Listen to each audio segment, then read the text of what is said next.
So which brings me to the next question, Emma, coming to you. How do you build a culture of sanitation? We are very literate, but when it comes to using public toilets or throwing stuff on the road, or these kind of things, we don't seem to pick up, even though we are very well behaved abroad. How do Malayalis become more sanitation conscious? I think for our generation, I think we have already missed the bus. Yes. The best thing, the practical one, if you want to talk about sustainable initiatives, you have to invest in kids. But that doesn't throw away our responsibility of what we could do. But we have this small program called River Keepers. So you might have heard about this famous River Keepers of Hudson Valley, where they took a lot of initiative to bring back life into that. So this is something what we try to do in the sense of this Bharatapura stretch. Why would anyone want to preserve a river?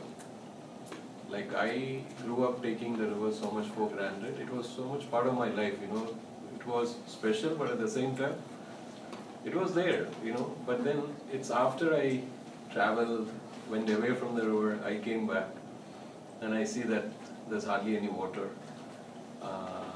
Luckily enough, we didn't have much of a pollution at that time, unlike many other rivers like Periyar, what's going on right now. But then, when you want to revive a river or bring back life into the river, and then this Bharatapura was never a river that had so much of water at any point of time. But now you see it's a dried, decayed in such a sad situation, but it was always a shallow river except for the monsoon time. But now this whole concept of river keeper that we are working is basically to look into how do you bring in a sense of ownership for a layman on this river. They need something to hold on to. This river has to give them a reason. Either it has to be an economic benefit that has to come out of it. But now if you look at the economic benefit, this is all about sand mining. Beyond that destructive dependency on a river, in what other way can you engage the river was a question that we posed out to people. One route that we took as a social entrepreneurship focused organization was to look into tangible and intangible heritage that people are still holding on to. There are so many rituals on the banks of this river for which they need the river. Even the requiem that you do when someone passes away. Or if you look at an average porter, these are people who migrated from Andhra Pradesh, from Tamil Nadu, from Trichy, all these places, settled on the banks of this river for the quality of the clay. Such people are suffering and struggling because there's no good river, there's no clay that they can use. Now, so that's a clear economic impact. If the river dies, their art dies. So it's a cycle. Like if you even look at a very simple, we have this Pulluva community. So if you look at the Pulluva Kudam, or even the Pulluva Veena, they use a string, like you have it on a violin or any string instrument. Now this is coming from one particular tree that you find on the banks of this river or very endemic to Western Ghats. Now look at the story of that music. This music dies away the moment this tree disappears. So the health of the river and it's a full cycle, it's a full circle. So our business is about giving reason for people to love the river. It might be through music, you find the river through music, you find the river through cultural tradition, it might be through your architectural tradition that you have. But by end of the day, what we are trying to do is give them a reason to believe in the river to make a living of it. So that economic linkage, to some extent, clearly gives a reason. Like you look at the example of Fort Kochi. Heritage buildings are disappearing. Large trees are being cut down. The roots are this is all affecting the water bodies also. Now, after 10 years, who is going to come to Fort Kochi? If you are seeing the same concrete building that you can see elsewhere, no one is going to come there. So that now there is this hurry-burry in Fort Kochi. Like every day there is some meeting by some residents association or architects. The awareness has come. Probably it's too late, but still that awareness has come. So if we can link your own survival, there is no other way. If we can, 10 years ago I remember reading in various articles, like, there's pilgrims going to Sabrimala from Andhra Pradesh, from Karnataka, telling how clean it is when they drive through. Can you say the same thing now? No, you can't. So your destination is being killed. The place where we live is getting butchered. But if we realize our own survival, even the economic sustenance is based on the health of that particular river or water body or your surrounding. But then this message has to go deeply into our communities, to schools. And for quite a lot of people in our generation, I think, especially people in the industry, money talks to them. When you say that your business can't survive, look at the hotel industry. Who will go to Munnar after 10 years? You need air conditioned now in Munnar. So if government regulations comes in, when the industry takes a lead in the sense of I'm not going to build something like that, I'm going to build something that is eco-friendly, something that is sustainable, then because otherwise a property with 150 rooms coming up in a place like Munnar is taking away the resources of the local community. Who is stopping them? Are they giving back anything? Hardly anything. So this balance between your own survival and linking up with the destination, I think that is the only way to change even our perspective. But invest in kids, at least to look at the next generation. Absolutely. How do you see this? I think Mr. Gopi is right on track when he says invest in kids. We are beyond being invested in our generation when I say that. But the only way to reach out to our generation, because you can't really ignore them. They exist and they're real and you have to deal with it. In my opinion, do unto them as they do unto you kind of thing. Shock and awe. You have to tell them that every little action of yours of neglect or indifference can cause such severe damage that it will directly impact maybe not your life so much because you might not live that much longer, but your children and their children's life so much more, and so negatively and so terribly that you have to get your act right. And this message is real. It's not fake, it's not concocted, it's not artificial. It's the fact. This fact has to be presented in no uncertain terms to the current generation. And also, this cleanliness-obsessed Malayali doesn't realize that most of the water that he drinks from sources without treatment actually contains fecal matter. This is the truth. We had Mr. Siju Thomas, who's from the government, who just said that almost 100% had E. coli. What is E. coli? Forget using that E. coli term. It's shit. Let's be blunt. Unless you shock and awe people with words like that and tell it in their face, they're not going to wake up and smell it. I'm not going to say coffee. Yeah, but this particular question, like now you are running this whole event based on sanitation, water, sustainability, everything. Okay. We have to start from here. Just imagine the number of MICE events that's happening in Kerala. Yes. Look at the number of weddings that's happening in Kerala. How difficult is it to get water that is not coming through this? Now what will happen to this? Actually, Mr. Gopi, it's not that easy. Because most of the water that's not coming through this, you have no guarantee of its quality. In the sense of quantity of this container. Yeah. Can you not start using 20 liters can and pump the water off it? Surely. Surely. So again coming back to, because I only have my business to show as an example, like when we have a group trip happening, we are on the road for 14 days.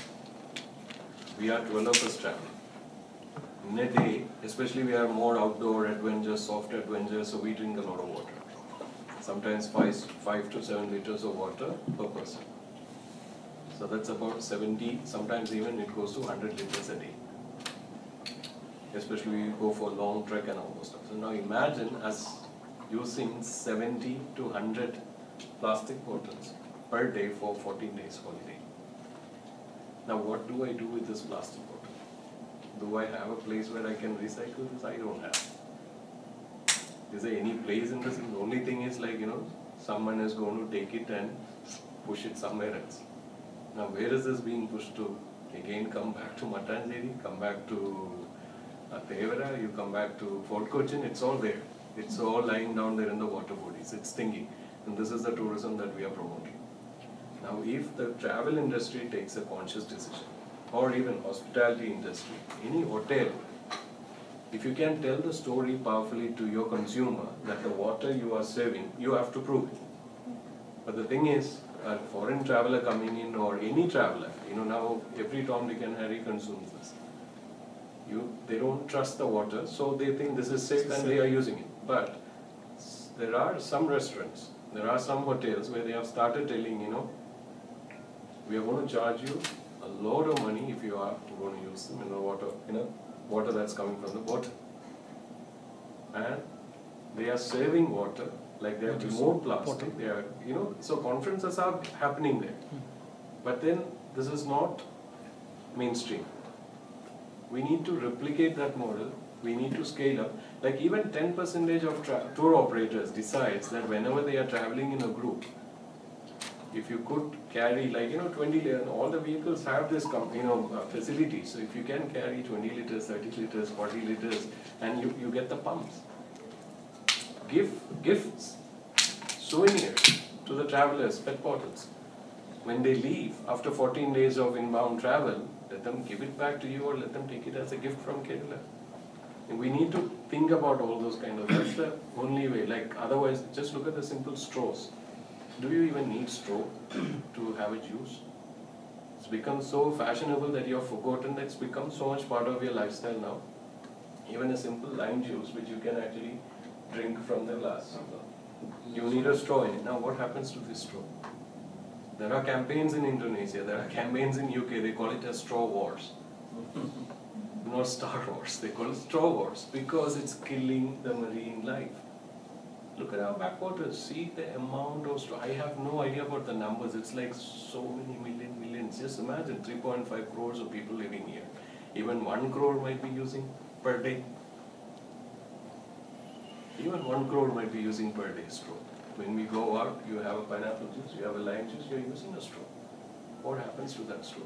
So in terms of education from the perspective of telling, like my colleagues say, we are a small group of people in Fort Cochin, 8 of us, when we go out, I am always very impressed to hear my colleagues telling, they give specification, okay, no ice, this one, that one, they say no straw. This guy doesn't understand. So again he comes with the straw in it. Didn't I tell you I don't need straw? Because that culture is not there. It's like you want to serve the consumer. The customer is the king and he has certain idea or she has certain idea. We need to break those things. So if hotel industry very clearly, like a restaurant, let them serve juice and they can also keep straws separately. If you are so desperate you don't know how to drink from a glass, then you take it. You can reduce numbers. We need to look into those. These are not innovation. This is not rocket science. Simple behavioral changes in behavioral patterns through simple campaigns. Everyone is obsessed with film stars. Get one of these guys to tell no straw. It would work. We need to look into those kind of modes. I'd just like to add something Sure. Of what I've seen. I've lived in Japan for quite a number of years. What happens there? I mean, it was long back. 20 years back, they had practiced what I'm about to say. That of course, their house they take care like the Malayalis do. But at the same time, they have these monthly get-togethers of the community. Like we have associations here, so everybody participates, even the kids participate.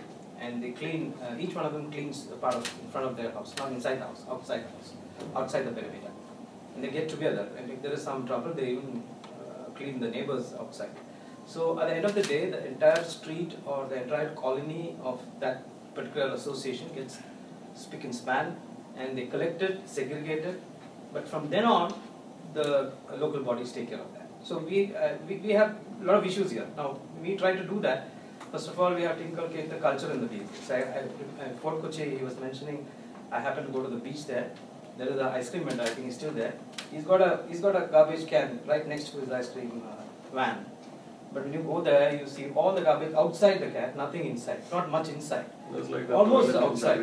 This is totally intolerable. I mean, you cannot pardon a guy who comes till there to the basket and throws it outside. So he expects, at the end of the day, the ice cream vendor picks it and puts it back into the can, and so the basic culture awareness has to be given. Next is the facility in terms of collection has to be provided, and so that it has to be attacked from all sides, from the grassroots level, as well as the civic bodies have to have, first of all, the segregation is one point which is very important.